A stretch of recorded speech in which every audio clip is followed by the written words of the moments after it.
You're listening to the Lo-Fi Music Academy podcast, your go-to space for all things lo-fi. Sit back, relax, and let's dive into the world of lo-fi music production.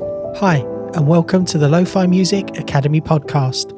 I'm Spencer J, your guide through the chilled-out, atmospheric world of lo-fi beats. Today, we're diving into a topic that's absolutely central to the lo-fi music genre, imperfection. In many genres, we strive for perfection, clean, polished sounds, perfect timing, and crystal clear mixes.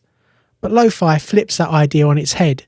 It's all about embracing those imperfections, from the crackle of vinyl to the subtle detuning of synths, to create that warm, nostalgic sound that makes lo-fi so unique. In this episode, we're going to break down why imperfection is so important in lo-fi music, how you can use it to your advantage, and practical ways to add it into your tracks.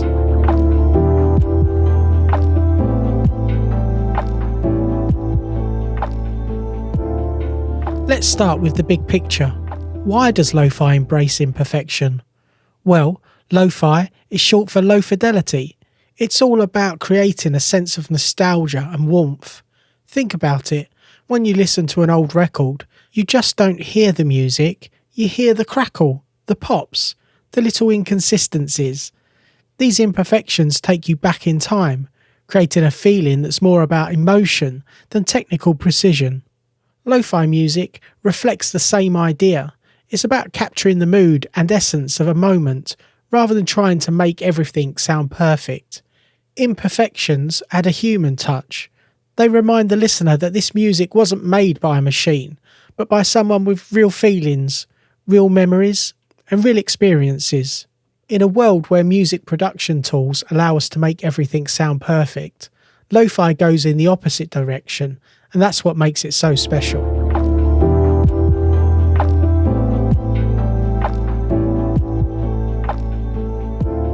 Now that we understand the why, let's talk about the how.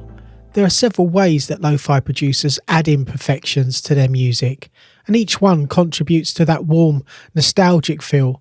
Let's break down a few of the most common techniques. First up, we've got the classic vinyl crackle and tape hiss. These are the sounds you hear on old vinyl records and cassette tapes, those tiny subtle noises that add texture to the music. To recreate this in your tracks, there are a ton of plugins you can use, like Isotope Vinyl, RC20 Retro Color, or even free options like Tape Cassette 2. These tools let you add everything from gentle crackle to heavy tape hiss, giving your track that vintage feel. Next, let's talk about pitch wobble, also known as wow and flutter. This is when the pitch of a sound slightly fluctuates over time, mimicking the way old tape machines or vinyl players would occasionally slow down or speed up. It gives your track that woozy, dreamlike feel that's so common in lo-fi. You can create this effect with tape emulation plugins or by manually automating pitch changes in your DAW. Just a little bit goes a long way. Too much and it can sound out of tune, but just the right amount adds a ton of character. Another key type of imperfection in lo-fi music is time-based.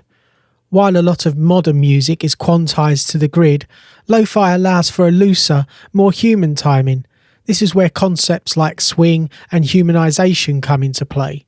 Swing allows you to offset the rhythm slightly, giving your drums or melodies a more relaxed, offbeat feel.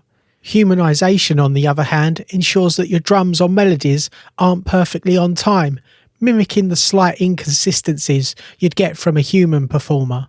Most DAWs have built-in swing or humanization settings, so play around with those and find what feels right for your track.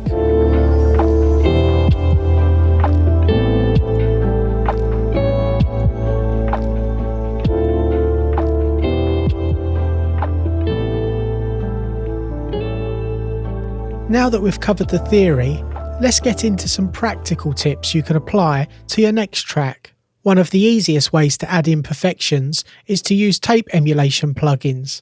These plugins simulate the warmth and character of old school tape machines. Besides wow and flutter, you can also introduce subtle saturation, which adds harmonic richness to your sounds. RC20 Retro Color or Waves J37 are both good choices for this. Another trick is to layer organic or field recording sounds into your track. Maybe it's the sound of rain, the rustling of leaves, or even subtle background chatter. These organic sounds add texture and dimension, grounding your music in a real-world setting. Not only does it add atmosphere, but it also brings that element of imperfection, because in real life, nothing is perfectly consistent. When it comes to mixing, resist the urge to make everything squeaky clean. Leave some of those rough edges in your track.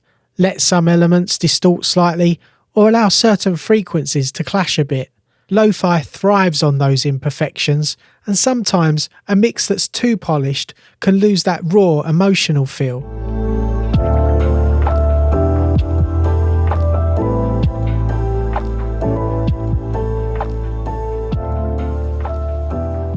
Lastly, I want to talk about a mindset shift that's necessary for lo-fi producers, letting go of perfectionism.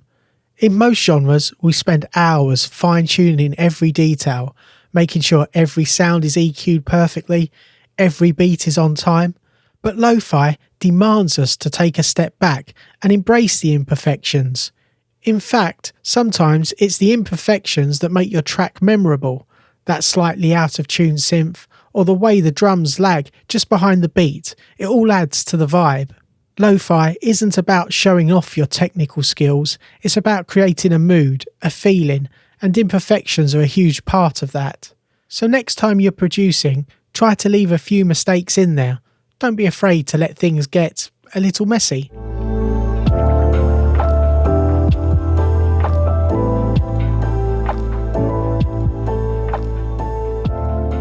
That's all for today's episode of the Lo-Fi Music Academy podcast.